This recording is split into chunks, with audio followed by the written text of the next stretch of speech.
Hola, soy el doctor Baltasar Aponte. Hoy vamos a hablar un poquito sobre cardio-oncología, protegiendo el corazón del paciente con cáncer. Y hace poco tocamos este tema debido a que el pronóstico de los pacientes con cáncer cada vez va en aumento por los tratamientos de quimioterapia, radioterapia y el manejo del paciente con cardio-oncología cada vez se ha hecho más frecuente tanto para los internistas como para los cardiólogos clínicos, tanto así que hay especialidad solo para cardio-oncología. Entonces, ¿por qué la importancia de este tema? Porque el paciente que va a iniciar una terapia con quimioterapia es un paciente que puede estar con otra patología, como hipertensión, como diabetes, como dislipidemia, y eso es importante tenerlo en cuenta ya que el manejo va a cambiar y la vigilancia del paciente va a cambiar. Así que la fase inicial primero es estratificarlo, identificar si es un paciente de bajo, mediano o alto riesgo para que cuando inicie el tratamiento, que de una u otra manera el tratamiento termina siendo cardiotóxico, el pronóstico a largo plazo sea favorable y no le vaya a generar consecuencias o mortalidad en el paciente a un corto plazo. Entonces debemos plantearnos una ruta del manejo del paciente oncológico y esto se va a basar en diagnosticar al paciente, vigilar sus patologías de base, tratar sus patologías de base, mantener lo que es la hipertensión, la diabetes, la dislipidemia, sus enfermedades reumáticas, osteoporosis, todo en orden, saber cuáles son los estudios que vamos a solicitar, saber cada cuánto tiempo vamos a vigilar al paciente para poder determinar el seguimiento. ¿Y cuáles son los factores de riesgo? Bueno, los factores de riesgo ya conocidos, modificables y no modificables, el sexo, la edad, la genética, sus antecedentes como hipertensión, diabetes, dislipidemia, entre otros, saber qué tratamiento está tomando, cuál es su electrocardiograma basal, cuál es su ecocardiograma basal y la buena historia clínica del paciente. Indiferentemente sea un paciente que ya venga valorado, al momento de la llegada a nuestro consultorio debemos hacerle un examen físico completo, verificar si tiene lesiones de piel, si hay soplo carotidio, soplo cardíaco, verificar si hay algún tipo de hernia, cambio de coloración en la piel, todo lo que nos puede identificar alguna patología que no se haya diagnosticado previamente.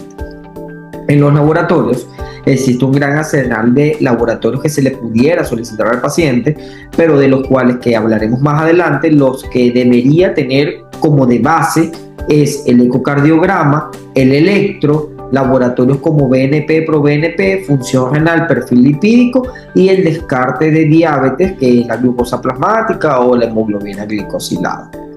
De acuerdo a esto, debemos saber definir cardiotoxicidad. Y aquí lo vamos a definir en dos. La cardiotoxicidad puede ser sintomática o asintomática, de las cuales vamos a empezar con la asintomática, que es aquel paciente que, como su nombre lo dice, no genera síntomas, pero lo podemos clasificar de acuerdo al ecocardiograma basal del paciente y posterior al tratamiento.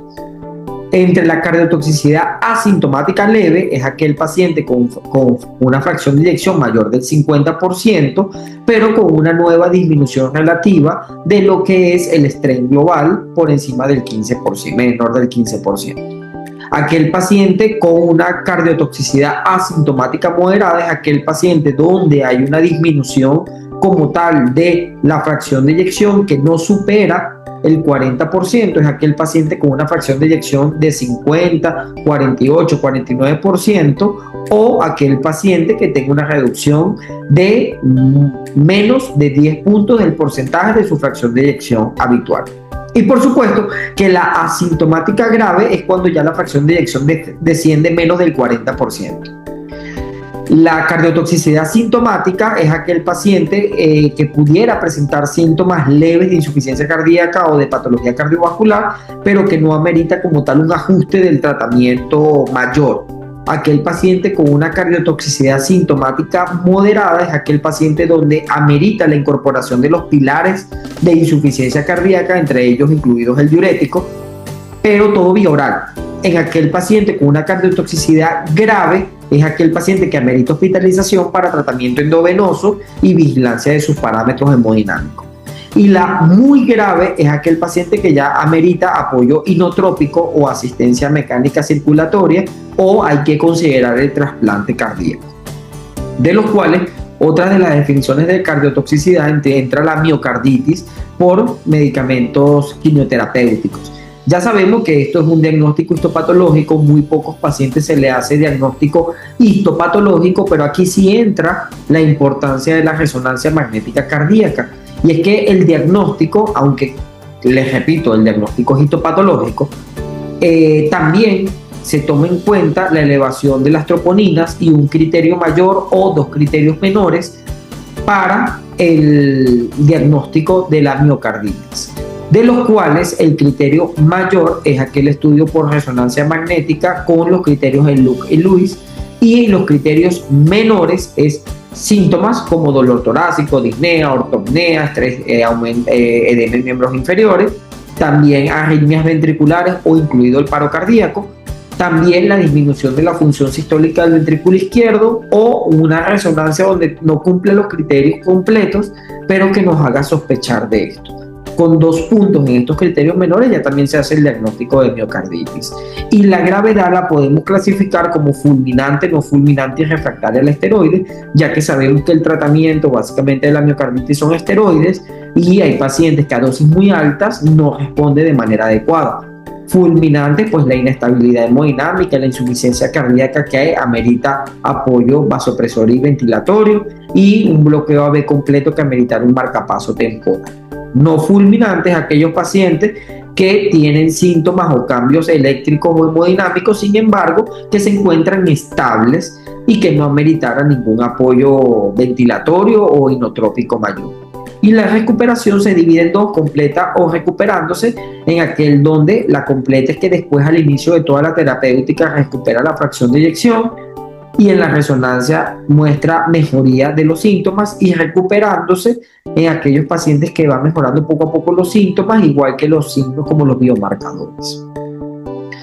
Debemos recordar que la cardiotoxicidad no solamente es del corazón, también del sistema vascular periférico, y aquí también se puede clasificar como toxicidad vascular asintomática o sintomática. La asintomática engloba lo que es la enfermedad carotidia, la trombosis venosa, la trombosis arterial, la enfermedad periférica, y la vascular sintomática, infarto agudo del miocardio, angina vasoespástica, angina microvascular o el fenómeno de Raynaud, o en la enfermedad cerebrovascular establecida.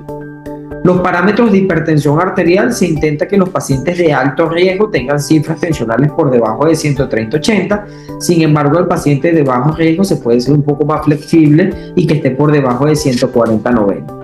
Tomando en cuenta que el paciente como tal, como el umbral oncológico, por llamarlo de esa manera, es que esté por debajo de la emergencia hipertensiva, por debajo de 180/110. Ahora, el electrocardiograma pudiera ser cualquier arritmia, pero debemos estar muy atentos, y lo vamos a hablar ahorita, es del QT.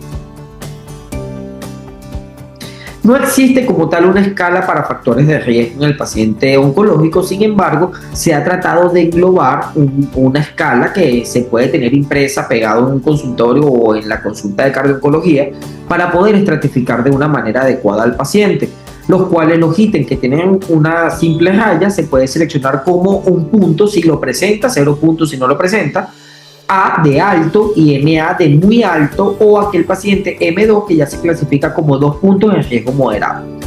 ¿Y esto para qué? Porque dependiendo de la terapia que tenga, nosotros vamos llenando los ítems que nos los clasifican como si ha tenido enfermedad cerebrovascular previo con cada ítem de esto, si tiene unos cambios a nivel del ecocardiograma, si tiene cambios a nivel de los biomarcadores, los factores de riesgo como la hipertensión, la enfermedad renal, la diabetes, la dislipidemia, si ha tenido uso de esteroides previos o no, si ha recibido tratamiento quimioterapéutico previo, y de acuerdo a esto se clasifica en riesgo bajo, moderado o muy alto, de acuerdo al puntaje seleccionado por la guía.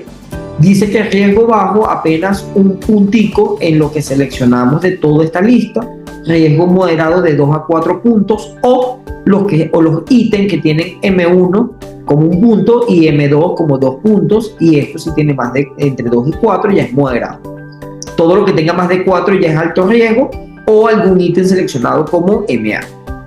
¿Y esto para qué? Porque los de riesgo moderado o muy alto riesgo, la probabilidad de que tenga un daño a nivel de tiroides, a nivel de carótida, a nivel de la vista, a nivel del sistema vascular, es cada vez más probable y que en nuestra consulta debemos utilizar otros estudios adicionales como el ecocarotidio, el perfil tiroideo, el fondo de ojo, dependiendo de los síntomas del paciente. Y esto fue lo que demostró el estudio CardioTox a largo plazo, mostrando que los pacientes que se encontraban en riesgo moderado y severo, la mortalidad era muy alta. Y por eso es que la vigilancia del paciente, sea por paraclínico, sea por ecocardiograma, es más estrecha que los pacientes de bajo riesgo, porque la mortalidad en estos pacientes por causas cardiovasculares como taquicardia ventricular, fibrilación ventricular, insuficiencia cardíaca refractaria, infarto agudo del miocardio, miocarditis, es cada vez más alta. Entonces fíjense cómo la guía nos trae los protocolos a seguir de acuerdo a todos los tratamientos que se utilizan en la cardiooncología. Fíjense que lo que es el electrocardiograma y el eco no es opcional, debe tenerlo al inicio de la terapia, y la vigilancia, dependiendo si es riesgo moderado o alto, es cada vez más estrecha. Si al mes, 3 meses, 6 meses, 1 año, dependiendo de la estratificación que le hayamos dado al paciente. Los paraclínicos sí van a variar mucho, de los cuales los paraclínicos basales es troponina, BNP o proBNP. La historia clínica siempre debe prevalecer en el paciente. La historia familiar, la historia del paciente, las patologías del paciente, qué está tomando y buen examen físico. Eso siempre en toda patología debe ser lo primero. Luego vienen los otros estudios como el electrocardiograma, que como les había comentado antes, es una indicación clase 1 nivel de evidencia 6, donde todo paciente debe tener electrocardiograma inicial, basal y posterior al tratamiento, pero donde debemos tener mayor precaución es en el cálculo del QT corregido. Muy pocas veces lo hacemos de manera rutinaria, pero todo paciente oncológico deberíamos calcularlo. ¿Por qué? Por el alto riesgo de otro tipo de arritmias asociados al tratamiento quimioterapéutico. La lista de tratamientos que se utilizan en oncología en el paciente que prolonga el QT es extensa, larguísima. Y esto debe siempre ser tomado en cuenta al momento de la valoración del paciente y no esperar que llegue con extrasístoles polimórficas, que llegue con un QT corto. Siempre hay que estar pendiente con esto. Y los biomarcadores séricos, que la guía lo pone también como una clase 1 nivel de evidencia C, que lo que es la troponina, el BNP y el proBNP deben ser parte fundamental del estudio del paciente. A nivel del estudio de imagen, como nivel y como la indicación ideal es el ecocardiograma 3D, y esto debería ser hecho cada vez con más regularidad en incluso las consultas de los cardiólogos. Sin embargo, más que todo lo hace el área de los cardiólogos especialistas en imagen, pero nosotros básicamente nos fijamos en la fracción de eyección. Como muy atento, por lo general siempre debe ser el mismo operador. La indicación es el eco 3D, y que no solamente es la fracción de eyección, sino el strain global. Aquí les represento todos los ítems a tomar en cuenta en una adecuada interpretación como cardiotoxicidad en el paciente oncológico, que no solamente es fracción de eyección. Fíjense todo lo que debemos valorar en el paciente para nosotros poder determinar la evolución y el pronóstico del paciente. No solo tener un eco al inicio y al final y valorar solamente la fracción de eyección, porque la definición dice que solamente es el descenso del 10%, menos del 10% o por debajo del 40%. Ya otros factores como cambios en la distensibilidad, el ventrículo derecho, el CAF y los cambios en la motilidad son importantes a tomar en cuenta, al igual que cuáles son los factores en la resonancia magnética cardíaca. Aquí les representé más o menos cómo se ve un eco tridimensional y las recomendaciones para los fármacos que más se utilizan, los que nos llegan a nuestro paciente en nuestra área. Y fíjense cómo el ecocardiograma es fundamental, incluso si nos llegara a nuestra consulta donde no lo piden, simplemente es un paciente que está recibiendo terapia de la quimioterapia o recibió tratamiento cardiooncológico. En nuestra consulta debemos hacerle el ecocardiograma a este paciente, teniendo en cuenta los factores de cardiotoxicidad. Entonces, esto me gustó mucho porque dice cuál sería el manejo ideal o el algoritmo a seguir con el paciente en tratamiento con quimioterapia. Fíjense que en aquellos pacientes que son asintomáticos leve, debe continuar el tratamiento y se le debe asociar muchas veces, dependiendo de cómo vaya la presión arterial, un IEC, un ARA2 y un beta bloqueante. Si tenemos pacientes asintomáticos, es decir, que haya descenso de la fracción de eyección moderado o grave, que ya haya más de entre menos o a un 10 puntos o más de 10% de la fracción de eyección, debemos llamar al oncólogo para la interrupción del tratamiento y poder vigilar y iniciar la terapia adecuada. Ahora, el paciente sintomático leve, solo debemos ajustar tratamiento y vigilancia, a diferencia del moderado grave, que se debe interrumpir y abrir el equipo médico con su oncólogo, con el internista y con el cardiólogo a decidir la conducta a tratar. Eso pasa tanto con los inhibidores de la HERS como las antraciclinas. El tema de la fibrilación auricular es un tema muy amplio, ya que las escalas que se aplican usualmente, como la escala de Chandos-Vas, es el paciente que la mayoría de las veces, el paciente oncológico tiene trastornos de las plaquetas, tiene sangrado, tiene un factor de riesgo más alto que el paciente que no sufre o no recibe ningún tratamiento oncológico. Entonces, si el paciente es muy alto riesgo, no se le inicia la anticoagulación más que vigilancia, ya que el inicio de la anticoagulación puede generar complicaciones mayores en el paciente y se tendrá que estudiar otras maniobras como el cierre de orejuela u otro tema. Ahora, pacientes con warfarina si tienen una estenosis mitral moderada severa o una válvula mecánica, pero se intenta que todos los pacientes que sean candidatos a los nuevos anticoagulantes orales sería lo ideal, donde el riesgo de hemorragia sea bajo. La hipertensión arterial sistémica, bueno, la recomendación siempre son los IECA y ARA2 y los beta bloqueantes en su momento, pero idealmente los IECA y ARA2. Se es un poco más permisivo con las cifras tensionales a medida que el paciente tenga un pronóstico más bajo o una complicación más alta. Sin embargo, los parámetros menos de 140-80 para alto riesgo y para el paciente cotidiano menos de 130-80, donde la elección ideal son los IECA y ARA2. El tromboembolismo venoso y cáncer, muy parecido al tema que hablamos anteriormente, con calcular bien e individualizar a cada paciente por el riesgo hemorrágico de cada uno de ellos. Y cómo vigilar al paciente. Fíjense que la mayoría de los pacientes, una vez que inicia tratamiento con los pilares, llámese dapagliflozina, espironolactona, IECA o ARA2, beta bloqueante, el tratamiento se debe mantener y no suspender así haya mejorado la fracción de eyección y los síntomas. Son muy poquitos los pacientes seleccionados candidatos a retiro de tratamiento. La mayoría de ellos quedan en consulta 3, 6 meses, un año, para valorar el seguimiento, y el tratamiento se mantiene porque esos daños la mayoría de las veces son irreversibles en el miocardio, y a largo plazo eso va a generar consecuencias vasculares, cardíacas y en la microvasculatura, y por lo cual los pilares, una vez iniciados, deben mantenerse. El uso de las estatinas es uno de los estudios que ha demostrado de manera de prevención primaria, aunque no es realmente una prevención primaria ideal. Las estatinas demostró disminución de mortalidad en el paciente con cardiotoxicidad, al igual que los inhibidores de la CGLT2, también demostró una mejoría franca en los pacientes con trastornos de la fracción de eyección y síntomas de insuficiencia cardíaca.